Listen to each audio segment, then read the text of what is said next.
Lightning Live post-game here on SuperTalk Mississippi YouTube Live. We are brought to you by the good folks over at Paul Davis.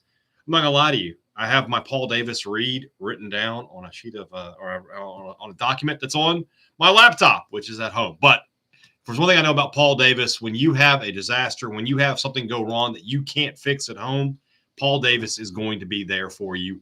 Paul Davis Golden Triangle, they do a lot more than just rebuild. They help you restart your life. You can start again with Paul Davis. It's not just about getting you back to where you were. It's about taking you to a better place than you were before. So if disaster strikes, if you have fire, flood damage, anything of that kind of nature, you need to give our friends at Paul Davis a call, and they will get you taken care of. The phone number is 662-769-7285 for any emergency services in the Golden Triangle. But hey, if you, just because you're outside the Golden Triangle, that's not a problem. Let's say you've got a disaster in, I don't know, we're somewhere in North Mississippi. Let's say you got a disaster in Oxford and you need some help. Paul Davis can help you. So maybe give them a call and they'll take care of you. Paul Davis, they sponsor us here on the postgame show. Sometimes in this life, you just do the best you can. You just do the best that you can. Today, Mississippi State football did the best that it could. And it wasn't good enough to win. It wasn't good enough to really be close, but it was good enough to make you look at them and go, that was about the best you could have hoped for Mississippi State today. And Michael Pete right there, would have been nice to have that effort all year. You're right. If the team that showed up today had showed up against Arizona State, had showed up against Toledo, and maybe even showed up against Florida, the season is completely different. It's completely different. But that being said, I was impressed enough with Mississippi State. 35-13, you look at that just on paper and you think, okay, that's not a great day out at the office. But there were some things in this game that I liked. I thought Van Buren, 12 of 23. It says there's no drops. I know that's not right. There are a couple drops in there for sure. State was able to run the ball effectively again. They averaged 5 yards per carry. 3 yards per carry, but there's negative 14 yards. They ran 50 plays for 50 runs for 150 yards. They moved the ball okay. Johnny Daniels, 5 yards a carry. Booth, only 3 yards per carry, but not bad. Chris Parson came in and gave State a little bit of a running threat there, 4 for 20. I like what I saw from Van Buren. The guy goes into the end zone with State losing and drops the horns down. He's got confidence. He's got a little moxie. I liked it. I thought defensively, I know, look, State gives up 522 yards, 35 points. Not a great day out at the office by any stretch of the imagination. But they forced a couple of turnovers. They made a couple of stops. They did enough to keep State in the game for most of it. State just couldn't get things going offensively. And I'm not blaming the offense for a loss here by any stretch of the imagination. But they just didn't have enough horses to get the job done. And that's okay. That's okay with this particular game. Again, I think we can all look at it from 1,000 feet up and say that was about the best State could have played. Sam Sharma, should we have started Van Buren from the get-go? No. I think Shapen has a similar game today if he's out there. Shapen was not State's problem the first 4 games of the season by any stretch. That's not a question. Still serious problems with the offensive line from Jeffrey Chancellor. Pounders killed a key drive by himself. Time to have more design runs for MVP. I do think you might want to do that. The problem is, Jeffrey, that you got to be careful with your quarterbacks at this point. You can't go down another one. But that said, Mac Pounders, it's just not good for him. He's not playing very well. He's just not playing very well. So we'll see. Eugene Caleb says Chris throws better and further than MVP. How do you know that? I thought Van Buren threw the ball well today. I thought there were a couple of good balls. I thought he was really good. Rob Hadaway from the streets of Austin. He's still on the road, y'all. Albert Reese, not any better. Albert Reese had a tough – the tackles had a tough day. They were the ones who got the pressure on Mississippi State. 5 sacks in the game for Texas in this one. Is that correct? Yeah, Van Buren sacked 5 times in this game. So that was tough. That's a tough. But, yeah, this was a really, really good performance considering. Let's think about where we all were 24 hours ago. I think if you had said that you were going to go to halftime down 14-6, and then going into the fourth quarter, you would only be down 2 scores, I think we all would have been like, wow, that would have been something to build on. And that's what we have to look at in terms of this particular team in this particular game, is there were things you can build on. Van Buren is a piece you can build around. Johnny Daniels is a guy you can build around. You know what you got with Kevin Coleman. Mario Craver only 1 catch for 46 yards, but he also had a nice run that was taken back by penalty. We mentioned that just a second ago with Mac Pounders. Defensively, they looked like they had a couple of moments here and there. There's just some things to build around. What I would say after watching this game today is that this Mississippi State team, if they play this way, they can win some more games. You watch Texas A&M and Arkansas today, neither one of them very impressive. State gets both of those games at home. If they play the way they play today, they could maybe win one of those games. They can certainly beat UMass playing the way they played today. Missouri has not been overly impressive this year. If State plays the way they played today, they can win that game. The Egg Bowl, well, it certainly seems more winnable today. I wouldn't go so far as to say State's going to win it, but I will tell you that you feel better about State's chances today than you did 24 hours ago. I liked what I saw from that. Daniels, RB1. Got to agree with that. Daniels is the alpha dog in that backfield now. Daniels, Booth is the second guy, and then I would have liked to have seen Xavier Gayton get a carry or two, but just kind of is what it is there.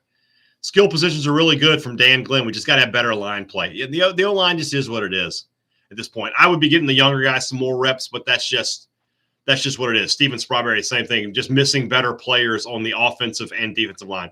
Any update on Isaac Smith? I mean, no, you're not going to get one. He's it's a bye week this week. We'll see what happens next week. There won't be. State doesn't play this week, so there won't be an injury report. So simple as that. Receivers have to catch the deep balls from Peyton Rawls. I mean, yeah, there were a couple of drops there. The one to Mosley stands out right there a lot. Eating the clock and keeping drives alive. I want to point that out. I think that's really something. One thing somebody tweeted this at me. We talk about all the time. Coaches would rather win their way or lose their way than win somebody else's way. I thought Jeff Lebby did a great job of getting away from what he normally does today. Normally, he would want to run pedal to the metal the whole time. I thought he did a really good job of running the play clock, keeping the possessions limited for Texas, and I thought he coached a really good game today. And I thought he had his guys motivated and ready to play. A lot of some guys might have just quit after the few games that State's played this year. It wasn't the case. I thought his team was motivated and ready to play. If you were listening, I was listening to the postgame show on the way in, and I think Matt Wyatt said State only had about 65 guys dressed out today. I mean, just a lot of injuries. To have that much adversity and play the way that they did, I can't be too mad. I could nitpick some things. And, yeah, look, defensively, you give up 500 yards and 35 points. That's not good. Manning was 26 of 31 for 324 and 2 touchdowns. That's not getting it done. That's 3 straight weeks you've allowed a quarterback to complete over 80% of his passes. That's something you need to work on for sure. But by and large, for Mississippi State, I feel like I'm going to be nitpicking. You played the number 1 team in the nation on the road. Most teams would go to Texas and lose that game by that many points. You played basically as good as Michigan did when Michigan got them at home. So Hutzler called a decent scheme, but tackling is still putrid. The tackling is bad.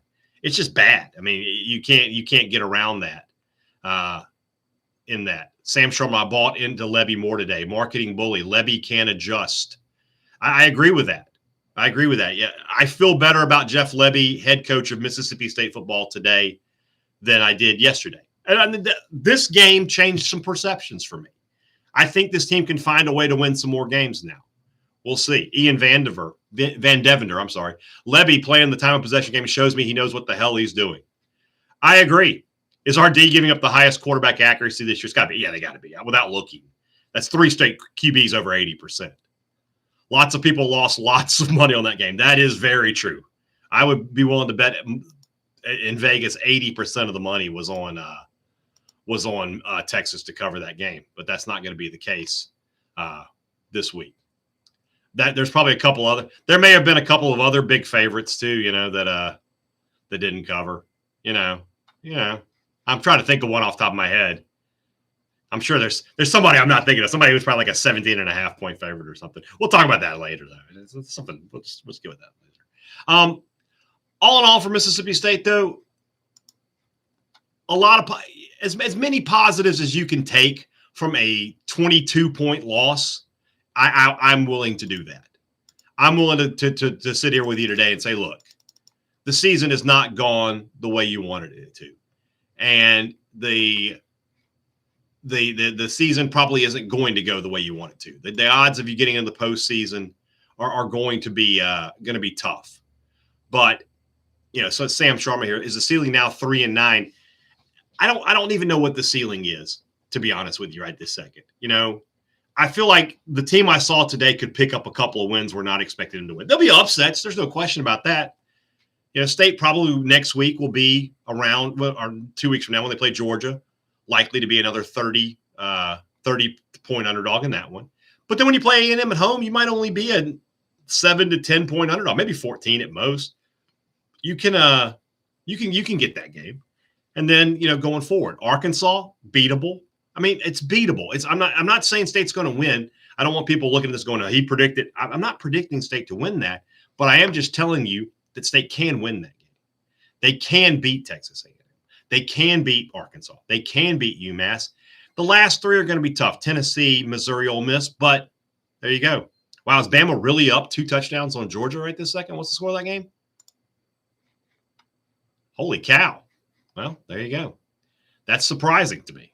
That is surprising to me. Matthew Anthony, good time for a bye week. Yeah, I think it is. State needs not only just from a reset and get away from it for a second. The State just got a lot of injuries, and they need some time to heal. So I agree with that.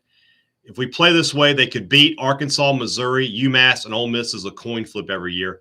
Arkansas and UMass for sure. Missouri is a good team. I mean, if they do get them at home, and if they play this way, they might have a shot. That would be a big win, though. Ole Miss, it is a coin flip. I mean, last year's team, as bad as it was within 10 points, was within 3 going into the fourth quarter. So we'll see. Texas and Toledo in the national title. Has Toledo lost yet? I don't think so. Really interesting stuff. Really interesting stuff around the country. Great day of college football, by the way.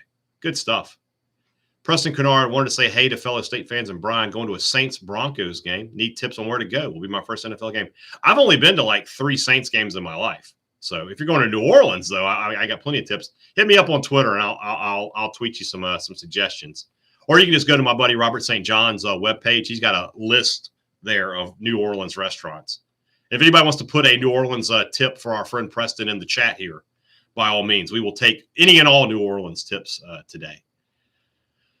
Going to be tough with Ole Miss coming in undefeated. Yeah, you're right. The Rebels will likely. Oh yeah. Never mind. Are you or Robbie ahead on prediction? Robbie we are now tied. Robbie had Texas A&M today, and I had Arkansas. So we are back squaw after today's games. So Superior Restaurant. Is that the name of the restaurant, or are you just telling me it's good, Dale? I don't know the answer. I've never been there. Auburn Blue. Let's look around the SEC real quick. That's going to be brought to you by the good folks over at Lazy Guys. Again, my usual read is on a document that I do not have. But Lazy Guys, look, guys, if you don't want to get off the couch and you don't want to deal with the national guys, you want to keep it local, work with Lazy Guys. And, of course, if you use their code MSUNIL, you can save a little money, and they'll make a $1 donation to the Bulldog Initiative. Every dollar counts when it comes to the Bulldog Initiative. Lazy Guys will help you. So don't worry about DoorDash. Don't use Uber Eats. Lazy Guys is local, and they support the Bulldog Initiative. Work with them. LazyGuys.com, where you can download their free app. LazyGuys.com, another sponsor here on the postgame show. Let me get an SEC scoreboard up here if I can find one. Wow, 14-0 Alabama. That's crazy. That is a crazy one for me. I really thought Georgia would win that game pretty easily, but gosh dang it, is Alabama still going to be good? Is that what we're going to have to deal with here? Can they not just, not be good for a little while? That would be awesome. Let's see here. Let me get the scoreboard up. Yes, week 5. That's what we want. Full scoreboard. Thank you. ESPN's website, by the way, is a piece of crap. I just want to let you guys know that if you weren't already aware, it is not a good website. All right, in the SEC today, as we mentioned, Alabama winning 14-0 over Georgia, 4:39 left in the first quarter there. LSU 14-0 up on South Alabama, still early in the first quarter there. And then the games that have finished today, as we all know, Kentucky goes into Oxford and gets a win, 20-17. Rebels miss a 48-yard game-tying field goal with just a couple of seconds left on the clock.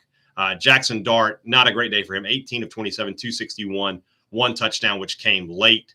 Rebels just not able to run the football. You know, that's a team that really thrives on running the ball, but today only 29 carries for 92 yards. Maybe if they had a good running back. What happened to that guy, Judkins? Did he graduate? I guess he graduated there. I don't know. Surely they wouldn't just let him walk out the door. Anyway, 20-17 Kentucky is the final there. Over on the plains of Alabama, Oklahoma was being dominated by Auburn until they weren't, and then they did it again. Another interception, a pick six, and Oklahoma gets their first SEC win today, 27-21 over the Auburn Tigers. Auburn now 2-3, 0-2 in the SEC. And then in Jerry World, Texas A&M does what they do basically every year, and that's beat Arkansas. 21-17 is the final score there. Good day for Taylon Green, but not enough for the Hogs. They fall to 3-2, 1-1 in the SEC. Freeze beats Oklahoma. Yeah, he's right. If Freeze could play Oklahoma 9 more times, though, he would beat them. Rob Hadaway, how's Hare Jordan doing? I haven't listened to an episode of the Eagles of War in quite some time. I hope they're doing okay, though. I hope they're doing okay. Getting back to Mississippi State, bye week coming up. As I mentioned, I think it does come at a good time for the Bulldogs. I think, just from an injury perspective, they really need this time off to get everybody healthy. You look ahead to the Georgia game, and not that it makes a huge difference, but Isaac Smith should be back in the lineup for you, and that'll certainly help a great deal. I think this bye week comes at a good time. Look, you're going to go to Superior Seafood and Oyster Bar. I've never been there, Dale, but I will go there the next time I'm in New Orleans. That sounds great. I love seafood. I love injuries. I love oysters. I read this next message here. Is anyone going to ask Kiffin about the fake injuries? Chris, I don't talk to Lane Kiffin. You're not in the right chat. I don't know. I can't help you, though. I will never in my life ask Lane Kiffin a question in all likelihood. So just kind of the way that it is. How were those steaks? Who had steaks? Somebody had steaks? I didn't have steaks. YouTube ads are killing my flow. Hey, we got to make that money, John. It's got to be that way. It's got to be that way. Guys, I think for Mississippi State today, we look, they're 1-4 on the season. The likelihood of them going to a bowl game is very low. It's just about what we see for the future. It's just about what we can, Mississippi State can build on. I think Michael Van Buren is a player you can build around for Mississippi State. I think Johnny Daniels, I know he's a junior college player, but he is a player that Mississippi State can count on this season and next season. I think that if Mississippi State continues to, do what they're doing offensively, the way they're running the football, they're going to be okay on that side of the ball. Defensively, look, I feel very confident in saying that there's going to be changes if there's not a massive turnaround in the second half of the season, which I don't predict there will be.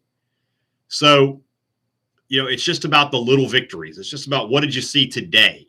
And what we saw today, it was a team that played with its backs against the wall, played as hard as they could, did everything they possibly could, and they came up short because they're just not good enough against the number one team in the nation. And that's fine. That's fine. I don't have a huge issue with that. I can't be overly upset by it. So to that note, you would go into the bye week, and we'll see what happens on the once State gets past Georgia. I feel like that's when the real season kind of begins for State. The State had 2 seasons. They had the first 4 weeks. They didn't play well. They had this middle break where they played the number one team in the nation, and then Georgia will probably be 4th or 5th, depending on what happens tonight. And then they go back and they play some more games that they have a chance to win. And so we'll see how they do in the second season. We'll see how it goes. All right, guys. Next week on Thunder and Lightning, we got a lot of good stuff coming your way. Chris Jans is going to be on the podcast. Sam Purcell is going to be on the podcast. James Armstrong is going to be on the podcast. Our friend Alden Thornhill, who I believe is in the chat with us tonight, got a new great event coming to Starkville in November. He's going to tell us all about it on the podcast, plus some other fun stuff. 20-0 Alabama? Gosh, dog. That is really, really surprising. But should I mean, Bama, somebody misput it. Bama should change their mascot to Thanos. Just, there it is. Donate another $8 million, Brian. I'll think about it. I'll if I can get Cross, Cross keeps losing these bets to me. I'll have enough of his fortune to be able to do that. We'll see. Speaking of that, don't miss Monday's Sports Talk Mississippi. Might be some laughs to be had there, guys. We'll see. Guys, appreciate you as always jumping in on the Thunder and Lightning postgame. Oh, let's do our impact player of the game brought to you by Paul Davis. When disaster strikes, the impact player is Paul Davis. They can take care of you. Who took care of Mississippi State today? I'm going to go with Johnny Daniels. I like what Van Buren did, but Daniels, 15 carries for 75 yards. I thought he ran hard. That's RB1. That's the guy who should be getting the ball for Mississippi State. So he's our impact player of the game from Paul Davis. Paul Daniels. We combined them. Paul Davis, Emergency Services here on the Golden Triangle. Again, that number is 662-769-7285. Thanks for joining me here tonight on the post game. Thunder and Lightning tomorrow. We'll have that up with Robbie, and we'll have plenty of good stuff for you this week. Appreciate you guys. Enjoy the games tonight. Enjoy the rest of your Saturday. Talk to you again tomorrow.